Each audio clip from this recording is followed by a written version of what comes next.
Good afternoon and welcome everybody to the North American Challengers Cup. This is week 5. My name's F. Joined here with Kret as always. And today we've got how are we starting off today, Kret? What are our games looking like? Well, we're going to be looking at Torch versus Gucci Gaming. Now, Gucci Gaming fell last week up against 5 Angry Men, who I believe made it to the round of 8 before getting eliminated. Let me check those brackets really quick. Yeah, they fell to Acceleration and actually the semifinals. So 5 Angry Men is going to be coming back this week with a different roster. I'm sure we'll be checking up on them later, but Gucci Gaming, they got pretty far. I mean, round of 8 is not bad. That's respectable, hell yeah.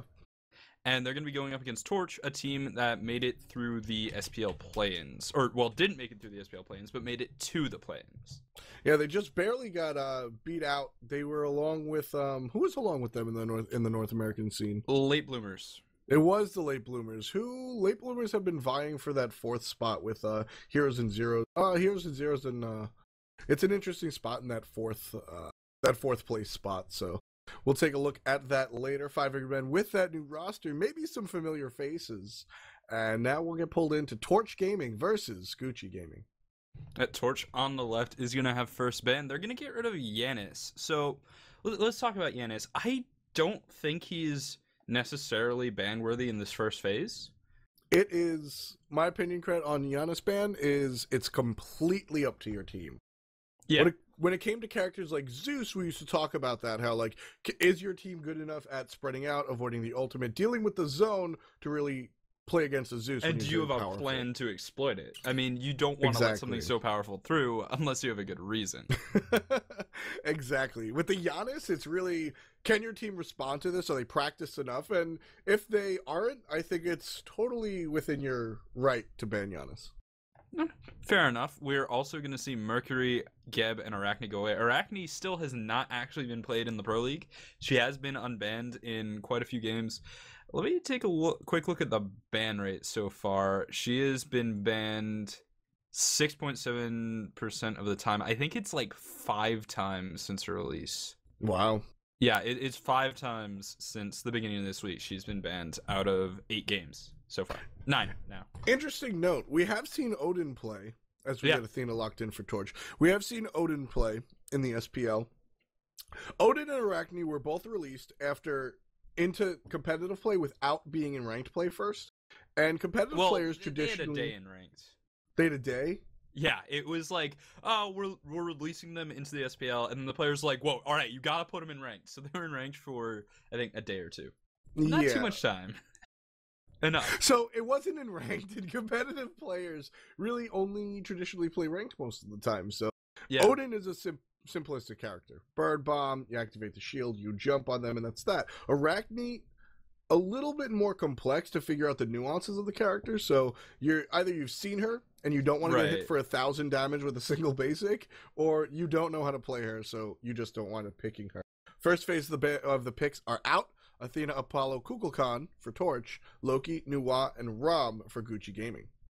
Well, and you know, the thing about Arachne is she's gonna find a niche because she's a melee character with high damage but relatively low mobility. You have the ult, but you only get to use that once. Yep. You can't jump in, jump out. You can't jump in on a whim. You have to commit, or you have to walk in and have the ult as your escape plan. It is very weird, but, you know, when she is in the mix, she can do tremendous damage. I'm sure we'll see her sometime today. I don't expect to see an Arachne ban all day long, but it's certainly possible that she won't get picked or played. Odin is going to be banned away. And, you know, he's honestly a really good support. Jungle, I'm not sold on just yet, but the other thing is, I feel like we haven't been seeing people running Odin comps. We've seen people running Odin, but in the olden days, when you ran Odin, you're like, all right, let's get some stuff that's really good with this ring. And big circles.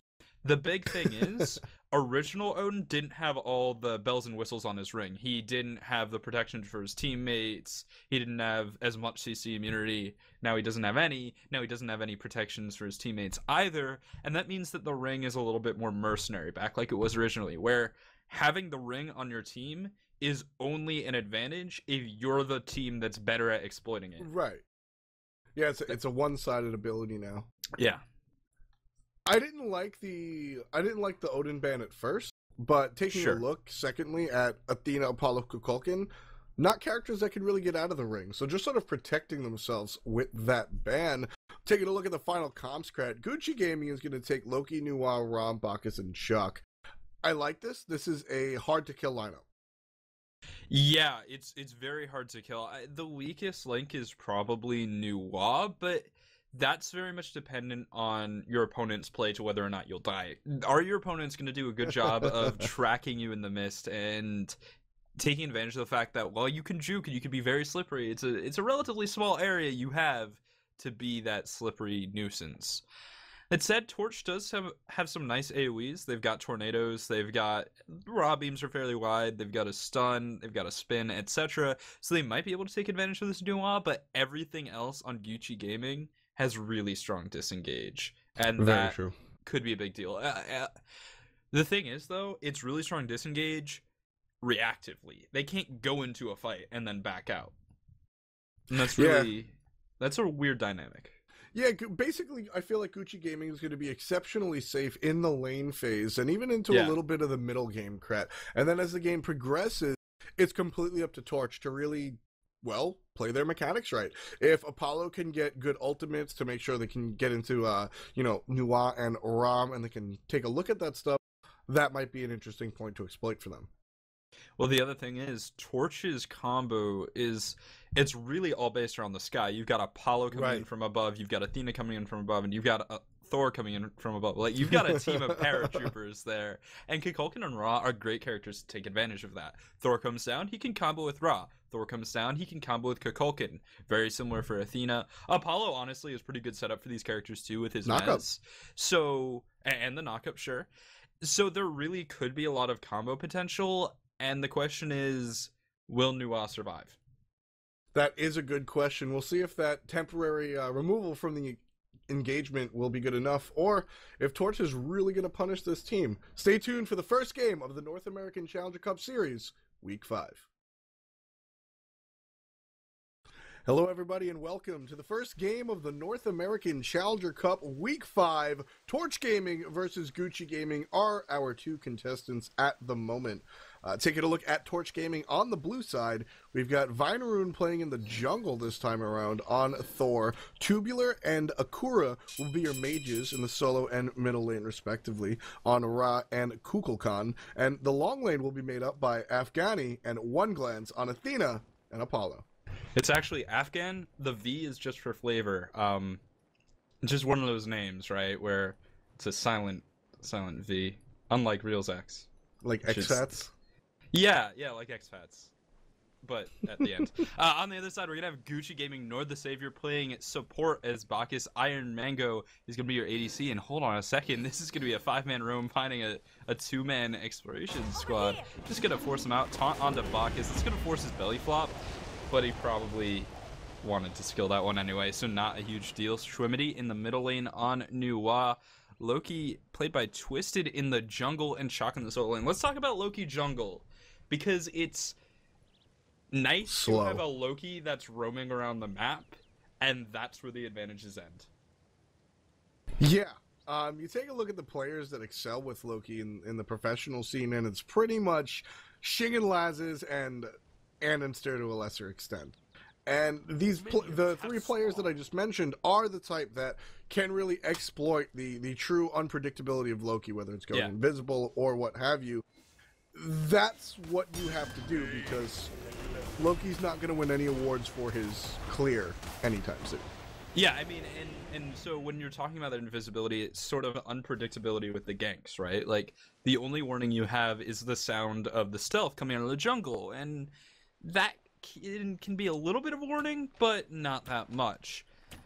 That said, Thor is about as unpredictable because he just comes down from the sky, and maybe you'll hear him going up in the air if you're lucky, except he has stronger clear. He's able to set up for his team. Loki can do that too, but he's a little bit more all-in with his setup. Overall, Loki jungle is a skill pick. You pick it when your jungler is good at Loki. Yeah, there's really, it's not a character that you sort of pick just because it's a high tier pick. We do see a lot of that in the middle lane, I feel like, Kret. But Loki jungle is definitely something that simply won't work if you're not tried and true. Exactly. So we'll see how Twisted can make that one happen. Switching the solo lane. On that shock, looks to be going into the Onsile for his first item, and we'll see how that works out. It can very well be a strong item on Chalk. It doesn't have the health, so Ra, it still gives Ra some room for aggression, unlike, say, an Emerald Talisman into the Stone of Gaia, where there's nothing Ra can do to push you out of lane, but you sacrifice clear. This is sort of a middle-of-the-road item, and it's also not as aggressive as, say, Death Toll into Warrior Tabi. So we'll see how that ends up working out for Switch. In the middle lane, Akura on Ao Kuang is pushing very hard up against Shumidi, as he should be. This is basically Ao Kuang's matchup to win, and Akura is pressuring it properly. Both junglers rotating into the jungle. Thor looks like he's going for a little bit more presence. Waiting just over the wall, gonna teleport in and take some farm. Not really looking for anything aggressive right there onto Schwimmen, although if he did rank up the wall, it would have been a good option. We see a lot of level 3, level 4 ganks by Thors in the middle lane, but just walling behind the enemy middle laner. Left side, still lots of aggression. Torch is really running both middle lane and duo lane. Yeah, they definitely are. Nice taunt from Afghan, gonna drop some damage onto Nord. It's a very small damage trade because it's basically just this force doing damage. Now, 2 buffs cleared in with a bit of teamwork coming out from the Torch. So it's going to hit level 5 on their mid laner. Shumbi is able to hit his as well, heading over to the red. But helping Thor with the safe camp is going to be a very nice and efficient experience share. When you share a camp, you're actually gaining 50% more experience as a team, and the gold trade is also in your favor because of Boomba's mask. Without Boomba's, it's actually very slightly not in favor when sharing a camp. Shrimini learning that fact as well, doing the red buff with Twisted, trying to get the most experience possible. Middle lane camps should be coming up rather soon. We have both jungler and support for Gucci in the middle, going towards the right-hand camp. Left side, we have people as well. Thor's in the air, but I don't think he wants to rotate on this by himself. It's just being proactive. I mean, it's like, okay, are they going to contest our camp? No. That's too bad. My ult's down, but they don't know about it, so how can they take advantage? Now, Shumidi could be in trouble. Wall is going to come out on the wrong side, so that's a little unfortunate, as a gank on the right lane is actually happening. Ra in a lot of trouble, going to get ulted on by the Loki, able to get under tower. Nord the Savior is not drunk. Snipe comes through, I think just to pick up some creeps. Doesn't really hit any players. Vinarune is here, just in case. Yeah, an ult coming out from Tuvia was a good choice, just to create some pressure. We have the Athena coming, but nothing really of notice. The ult came out to clear the wave because there's 3 people pressing on you, and honestly, even 4 minutes into the game, a 3-man gank on a solo lane tower isn't something that would be unheard of, Kret. So you clear those minions so it doesn't provide the safe entryway, and if you hit somebody, then you can make the pressure with the people that are rotating, but nothing came out of that for either team, really. It sort of looked like one of those calls that was made by the jungler and the Athena and the support, so not the Ra, because Ra didn't really have a way to close range and make that ultimate work. So it did seem a little bit strange. And 2 of the global ults for Torch have been used to absolutely no effect. They are slightly ahead in the early laning phase just because they're kind of winning all their lanes, but they're supposed to be. And honestly, I feel like hitting the 5-minute mark, they're in a good spot, but they want to accelerate their lead. They want to ramp this up, and they need to make those global ults work. Solo lane really isn't going to be a good gank opportunity. We have Ra going to cooldown boots, and while that could be very useful for team utility, that's basically the point. Up against a Ra building Ansile, building into no penetration, you gotta know that you're trading potential almost entirely. Always got to be aware with what you build, when you build, and why you build it. The most important fact. Right lane pushed up again. Ra versus Chalk. Middle lane pushed up again. Kukulkan versus that new Ra. Left lane is sort of given up. This is the point in time where Duo gets their blue buff, so no real pressure coming out there. But Torch Gaming really running the lane phase at the moment. Up about 800 gold, not anything spectacular. Looking to make that larger is Thor. Up in the air, looking left lane and right lane. Honestly has his choice right now. Not gonna land in mid. No ultimate available from Akura, so just a lot of damage onto Schwimity. Afghan coming from behind Kret, I don't think there's anything to happen here. It can't really dive that, but it is going to be a forced recall, which is just going to create some free farm in the middle lane.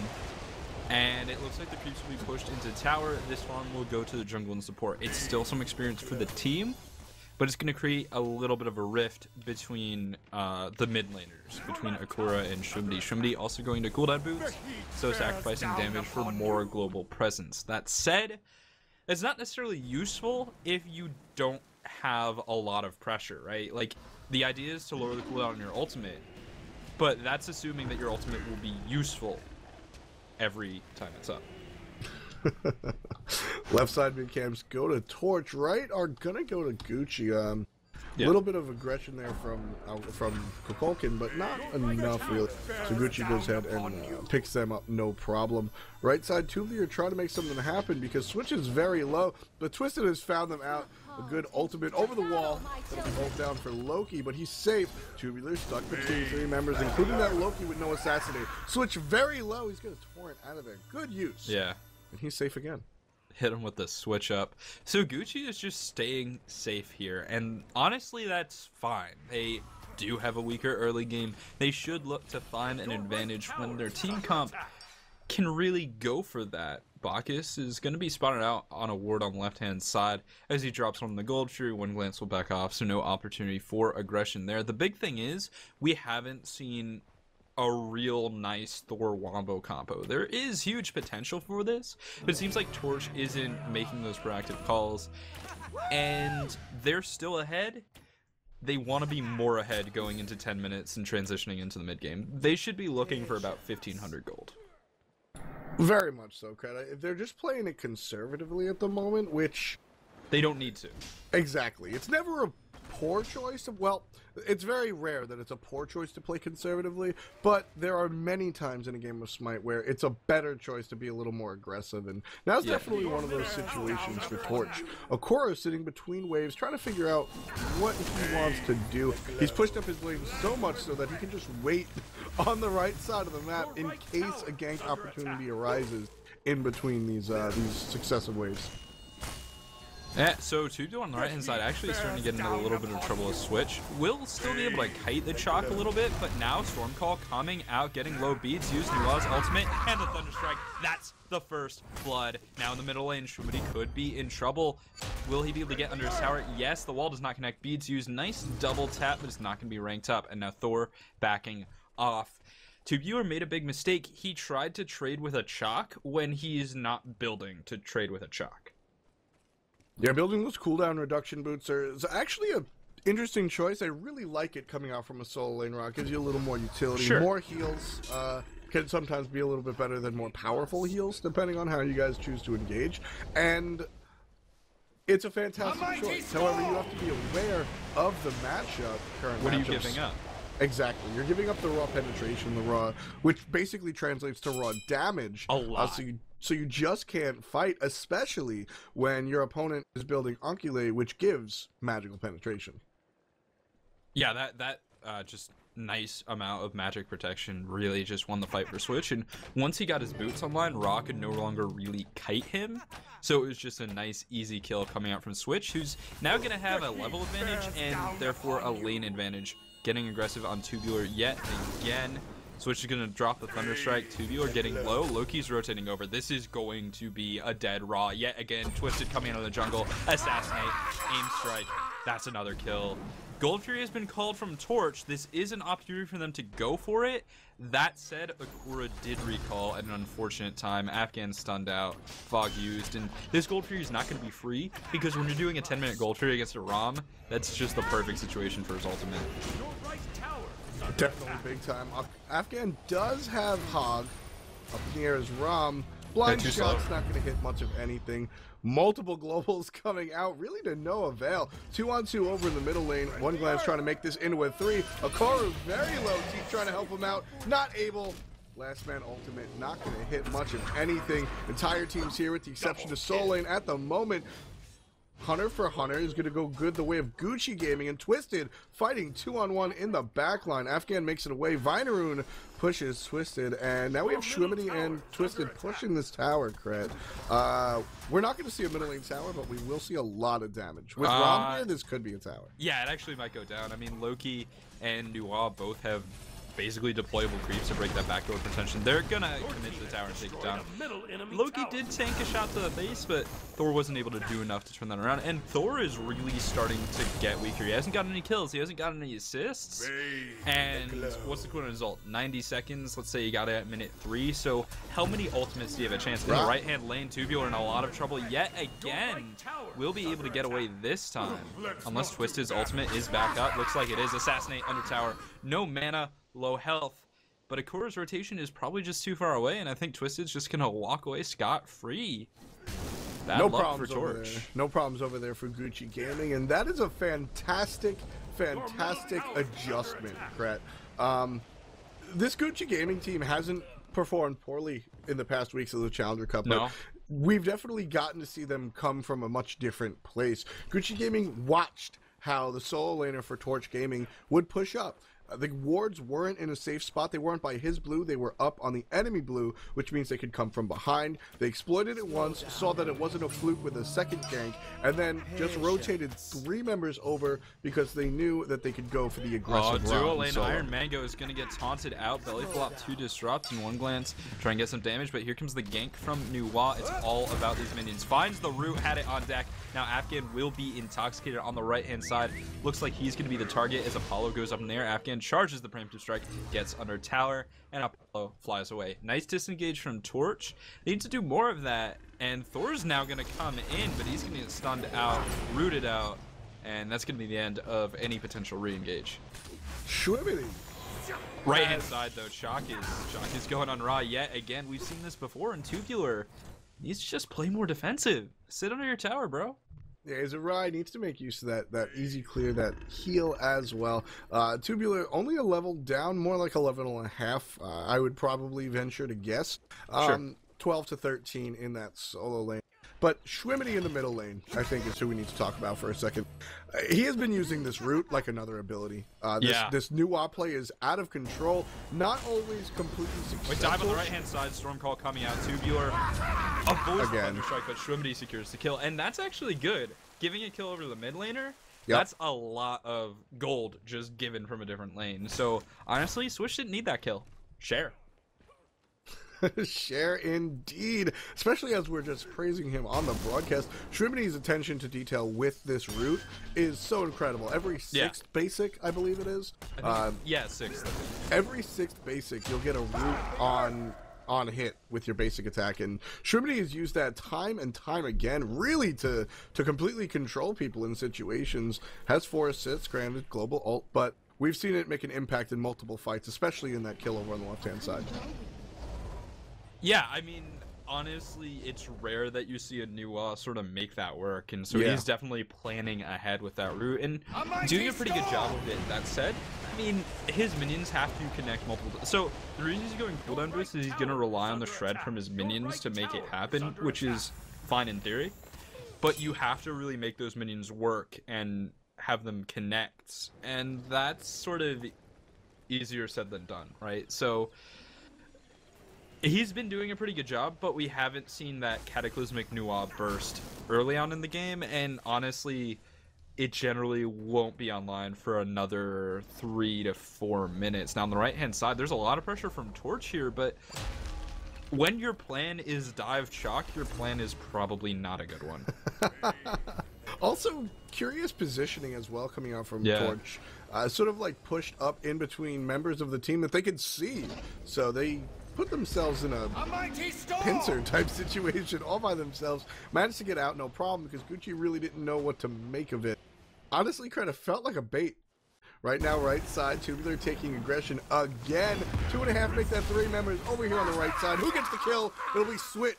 Gucci Gaming solo laner picks up another kill. That'll be his 2nd kill of the match, while Torch goes and gets Gold Fury. This seems to be their go-to plan. Well, Rommel, though, it's really good at contesting those Gold Furies and will find a kill onto Vineroon. Afghan backing off. The gold has stayed even though Torch are down 8 kills, so doing a great job crushing those gold furies.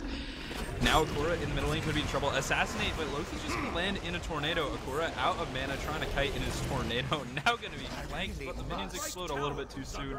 And actually Akura might get out because One Glance comes down from the sky. Twisted is gonna be the target, but so beautiful does not connect. One Glance needs the auto and will not get it. Now he's in a bit of a bad spot as the cooldown boots allow the minions to come back up rather soon. There they are, charge in, explosion, and a perfectly timed route. I think that one was just a little bit good fortune coming out from Schwimity. But no, I mean, it was a great route, but like the fact that it came up as his minions came off of cooldown is just like, oh, this is wonderful. That's great news. So Soul Lane Tower just went down after Ra died for the 5th time. That's a decision. That is a decision not to take the tower and just feed off the Ra that's pushing up too far. Yeah, I like it.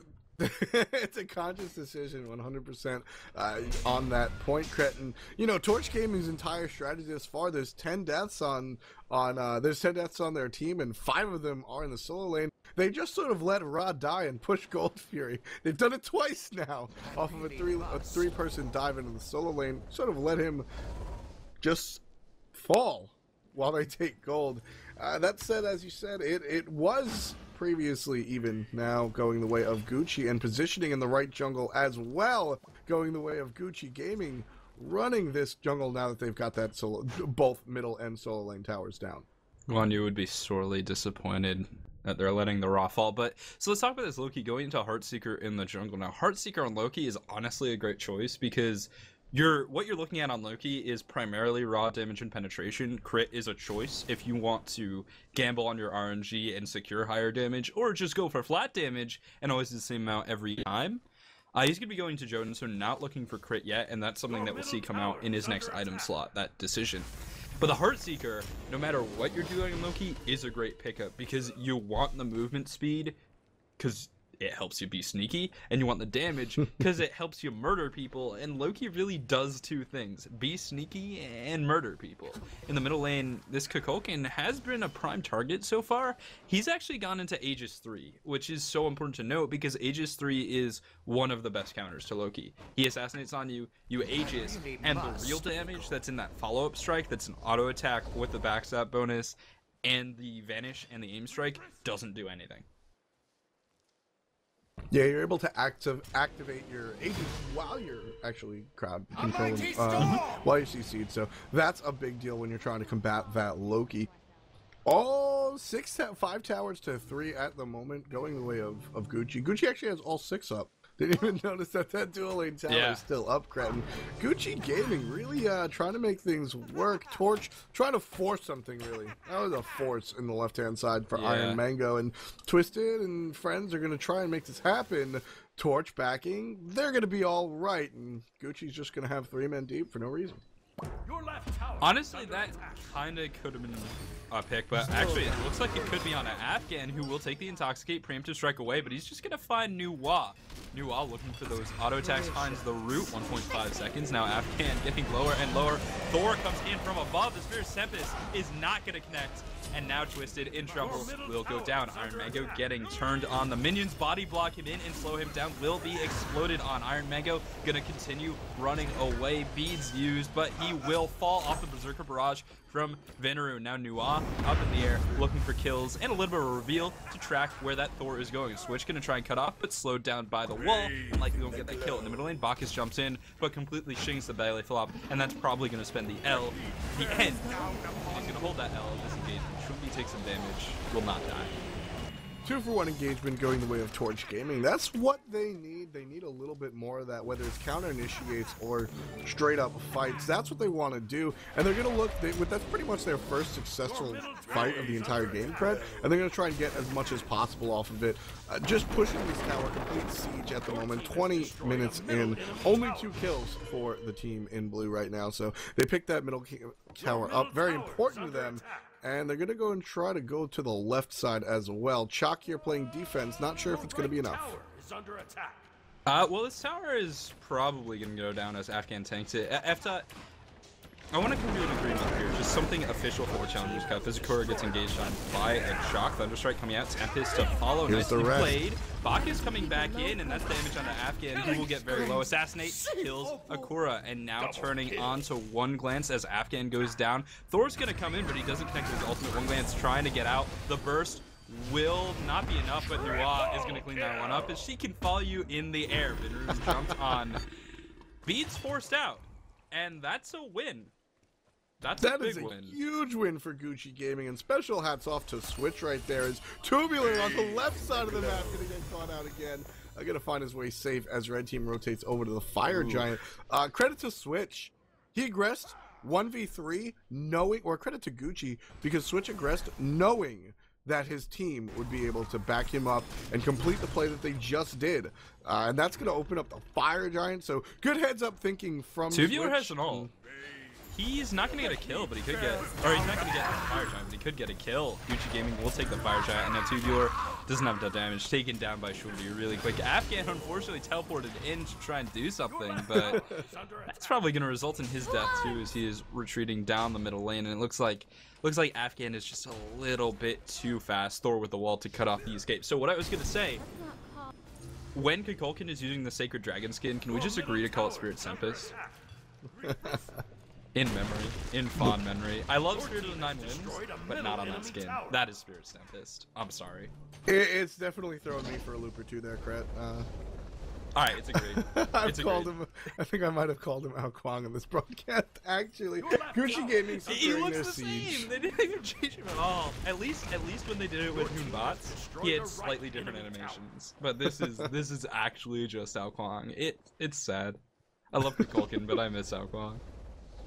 Gucci Gaming looking to push their lead even further. 22 minutes in, aggressing onto the Gold Fury. Goes down, and now Gucci Gaming, the not exactly the favorite going into this matchup, leading by 13 kills, 5,500 gold, and a slew of experience to boot as well. So Gucci Gaming looking very good. Still 4 towers up to their name, only the single one left for Torch Gaming. Okay, so we spelled out one of the real problems that Torch is having very clearly, and then we sort of hinted at the other one. We spelled out that Ra made some bad decisions and regrets everything, and I think that much is very, very clear. But then the other problem is you have an early game Thor up against an early game Loki. They're both junglers. Thor is incredibly powerful in the early game. He is one of the best early game gankers, perhaps the best that isn't Thanatos. Thanatos is just sort of like hyper Thor, but I feel like Thor sets the baseline. He comes in, he sets up for his team, he has good damage, he has good escape, he has good mobility, he does everything well, he's got great clear too. Loki has not really any of those things in the early game, and yet Torch wasn't setting the tempo. They weren't aggressively ganking with their Thor. They should have been using that Anvil of Dawn on cooldown and just forcing someone to feed. And that didn't happen. They missed a huge opportunity. And then once the Soul Lane got out of control, the whole game got out of control, and they were able to just push their advantage over the mid. Diving into the middle lane. Shell is going to mitigate a lot of damage. Spirit Tempest coming through. Kora's going to get a nice hit with the help of that Tornado. A double tap, not going to give him a twist, and he's going to get out. The tower will fall as well. Afghan is going to try and block for his team as Veneroon dies in the back, not able to find Loki. The Rommel is going to connect. Great play from Iron Mango, taking down Akura. Diving in is Bacchus. Will not find the stun. Mezzed out, but this Phoenix is going to go down immediately. As Loki is incredible at killing Phoenixes. Loki definitely one of the more adept at killing Phoenixes. Rom not so bad himself, both steroid and execution online. So you've got a very good structure killing team right now. Yeah, I mean, Gucci Gaming with their typewriter strategy, Kret, going just one side to the next, take down all 3 Phoenixes before the 25-minute mark, leading extraordinarily by 5 figures. We're at the 10,000 mark, Kret. Gucci Gaming has this one in the bag. Do you think they should retreat right now, or should they have just gone for the win? Nah, they should just let the fire minions pressure these waves. So what would be best to do is, first of all, check the jungle. They did that, and they had some unfortunate timing in that this speed buff isn't going to respawn until they recall, and it's going to be coming up right now. So that sucks. If it had taken them any longer to get the Phoenixes, they wouldn't be able to steal the speed buff away, but instead it's going to go to Veneroon, which is a small win for Torch. Then what they need to do is they need to keep Torch from pushing up too far. They basically just want to sit in the jungle, doesn't matter where they go, and when Torch goes to push up a lane, they want to engage, and that's going to force Torch to, while they're trying to keep the lanes pushed up, not push them up too far, which means that when Gucci Gaming goes for the Fire Giant, there is an abundance of map pressure on Torch's side of the map, and they have to choose, do we defend the Fire Giant or give that up for free, or do we defend our Titan and not lose the game? And it's a lose-lose situation, because losing the Fire Giant against a team that has 10,000 gold is pretty close to losing the game. Yeah, it might as well be the key that opens the door to victory, so yeah. They definitely got to be careful of that one. Gucci looking to aggress, just playing in front of the Fire Giant, and this is really when you can visibly see the lead from the enemy team. They want not to only fight. do they have more items, but they just Gucci's just pushing. They're playing in front of the Fire Giant. This is still zoning, folks, but at this point, when you can do as much damage as Gucci's about to do, they're going to take the fight as is. Two people are fighting. Chalk in the back, while Schwimity already takes out Kokolkin. Ultimate be damned. Ultimate coming out from Nuwa, hitting everybody. Vineroon heading back to base. One glance heading back to base. And that's going to be... They can end. They can straight up end, because they took down the magic damage. Thor has his ultimate, and he's going to come down, but Berserker Barrage isn't hitting that hard. The target being focused is the Titan, and with the help of Nua's Fog, the Titan will fall. Chaos triumphs this time, and moving on to, I believe, the round of 16 is going to be Gucci Gaming over Torch. Good luck next week, guys, but we're all Gucci this time. All Gucci indeed. They do take the victory. Good victory for Gucci Gaming. Torch coming a little bit behind from where we expected them to be, but upsets are what the Challenger Cup is for. Let's talk a little bit about this performance, Kret. We talked at length about Nuwa. Shubity's ability to pilot this character is definitely... Sure.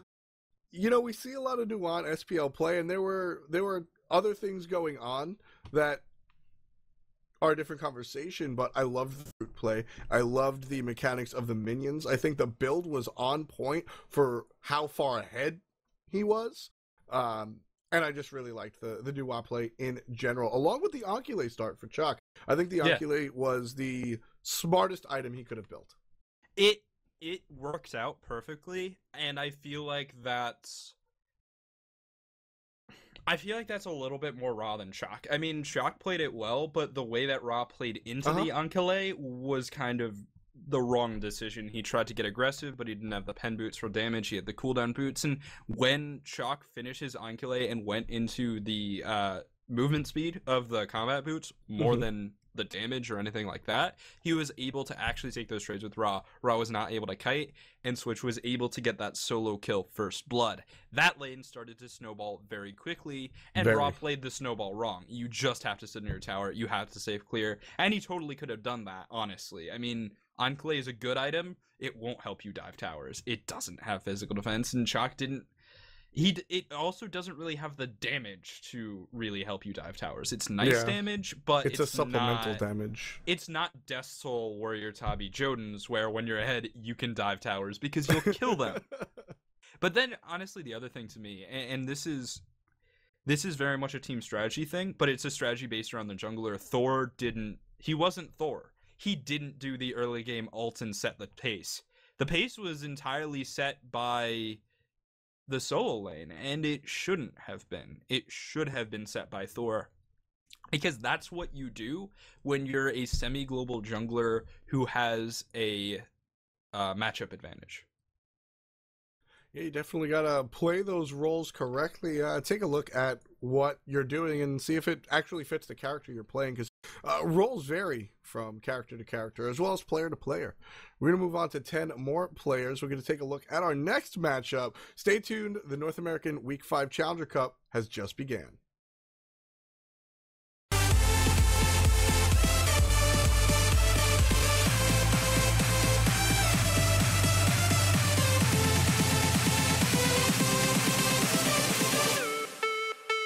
I'm here, I'm your statue. Your heart is a magnet, I'm coming at you. Girl, you're my target, I'm aiming at you.